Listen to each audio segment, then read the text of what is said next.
So I was watching this video on Homestead. I think it came out like a month ago where they were talking about he was talking about the things that homesteaders don't really like know or understand. Let me hold on, just making sure my Bluetooth is off here. He was talking about things that homesteaders don't really know or understand when they first get into homesteading. And he was talking about, and you guys have probably all had this experience before. He had a friend come over that was like in his life before homesteading, and um, then he spent the day like chasing animals that had escaped and whatnot. And I related hardcore to that because I'm just like, okay, I think I've had that exact same thing happen. And his friend was like, wow, you've got a lot going on here. And I feel like I hear that a lot too from people. So if you do the whole homesteading thing, let me know in the comments if that's something that you've felt before, you know. Um, but what I wanted to talk about today, I said that this tree ruined my day. So story time. This is a different kind of YouTube video. We're just going to talk story time because stories are always fun. Okay. So yesterday we have a creek that goes in our yard. Creek, however you say it. I might say it both ways, so don't judge me if I do. But it goes through the side of our yard, and the kids play in it like all summer long. And yesterday it finally got up to like over 60 degrees. The kids were out there playing in it. My daughter runs up and she's like, Mommy, my brother stepped on a big thorn. And I'm just like, or he stepped on a thorn, she said. He stepped on a thorn in the creek and his foot hurts. And I'm just like, okay, it's a thorn. Like, tell him to come up here. I'll put a Band-Aid on it or whatever, you know. His big sister picks him up and carries him over to me. I look at it. I look at what's in his foot. I'm like, oh my goodness, that is not a thorn. That is a rusty nail. It looked legit like a rusty nail. Like you could see like the head of the nail with like a bit of wood stuck to it. So I tell my teenager, I'm like, you're babysitting, throw him in the Jeep, go to the ER. Sat in the ER for 4 hours, by the way. They had to do x-rays and do the whole 9 yards. I was not pulling a rusty nail out of his foot. Been there, done that. It's not fun. So we are at the ER, and my kid calls me and said, Mom, the pigs got out. Okay, well, these are full grown pigs that are going to the butcher in 2 days. I am not having my children go anywhere near pigs if I'm not home, because that could go bad. So I'm like, okay. Hopefully the pigs don't do anything. Hopefully they don't go on the road, don't cause any problems. I'll be home as soon as they let me out. So I go, we get through the whole ER thing. The doctor comes out. He's like, okay, I can't really see it too well in the x-ray, but it doesn't look like it's in there too deep. We're going to pull it out. He rips out a hawthorn that is this big out of my kid's foot. Okay. So this, if you're not familiar with them, and let me know if you don't know what they are, but hawthorn trees, they are literally, actually, I can probably show you here. I can show you here. I'll just do a screen share and show you what they look like. Hawthorn trees, if you don't have them in your area, they have these giant spikes on them. Let me see if I can, hawthorn tree spikes. So they get these giant spikes on them like this, right? They grow all over the tree. These are hawthorn spikes. And when I found them in like on my property, I tried to knock down as many of them as I could. I was cutting the ones down that I could, but there's still some that run alongside the creek that I haven't cut down. I don't know how he stepped on it because it was like under the water. Maybe it like fell off and he just stepped on it, you know, the right way. But my kids were right. I was wrong. It was a thorn. It was a thorn. Yeah, actually here, I can actually show you what it looked like too.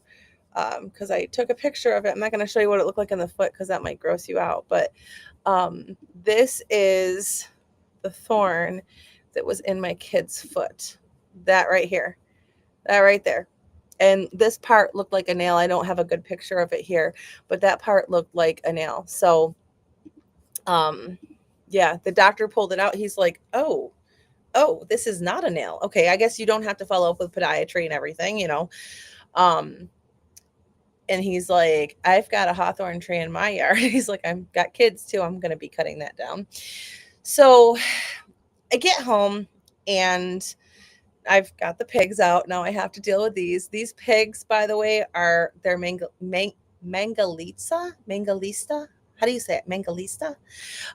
So they're big pigs. Those are the ones that are out. I've also got Idaho pasture pigs. I've got 2 Mangalistas and 3 Idaho pasture pigs. We did Idaho pasture pigs last year too.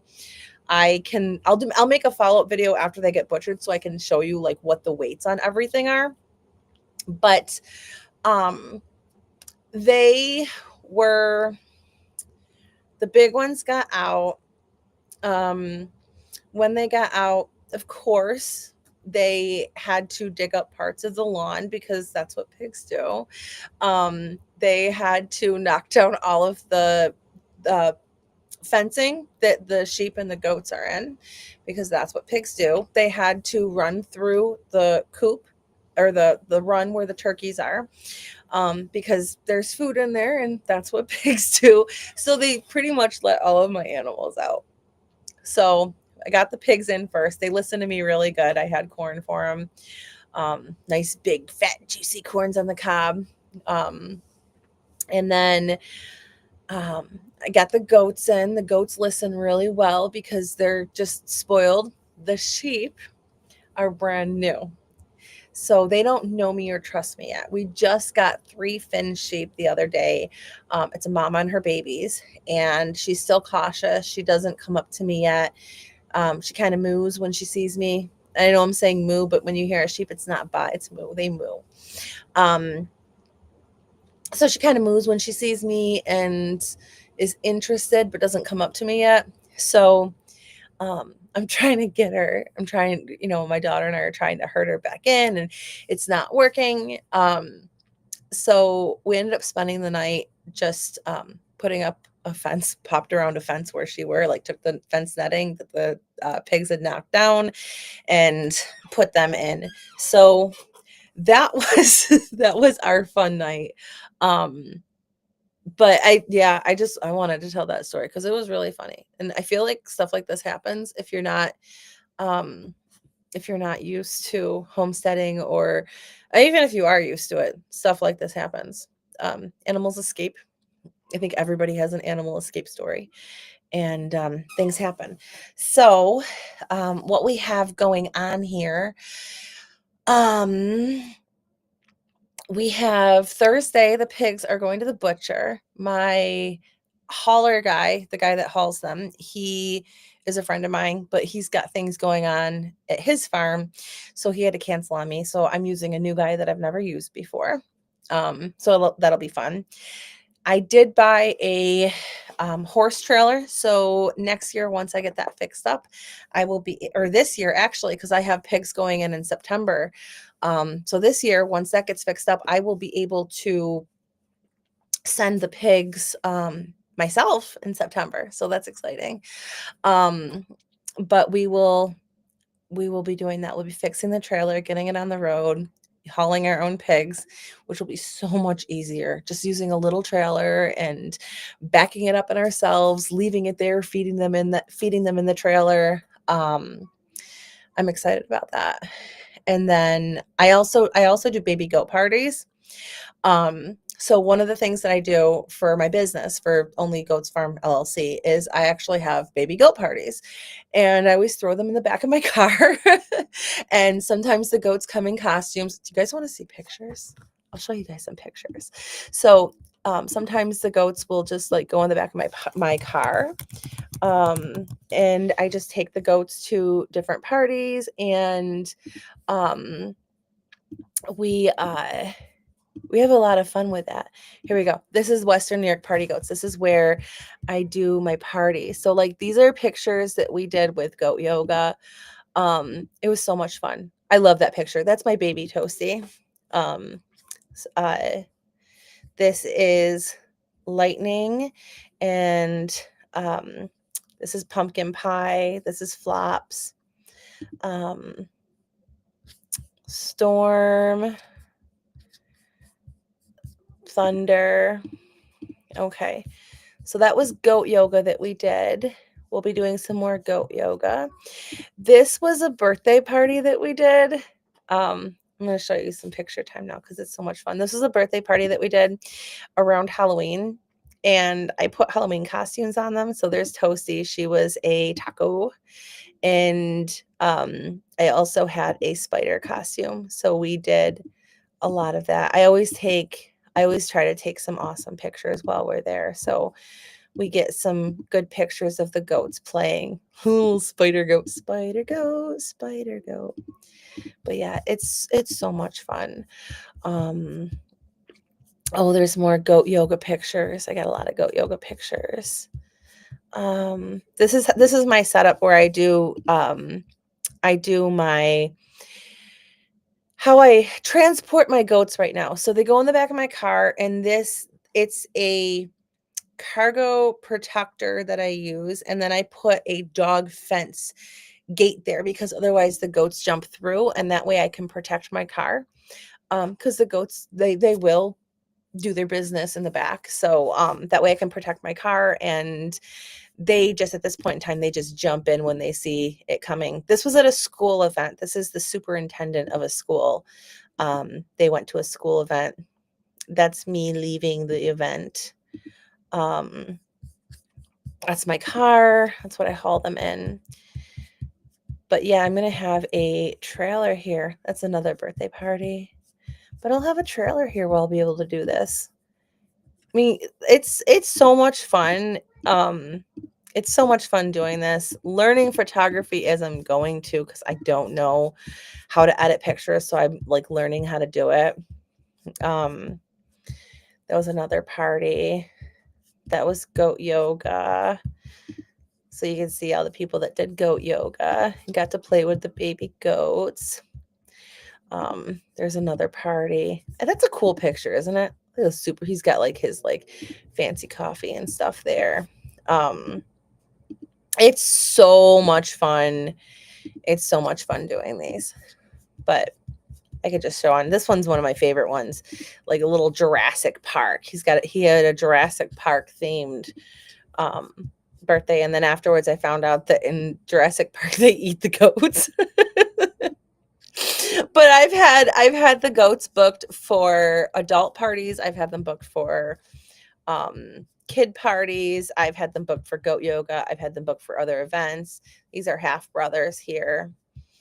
And when I had a baby goat in my kitchen here.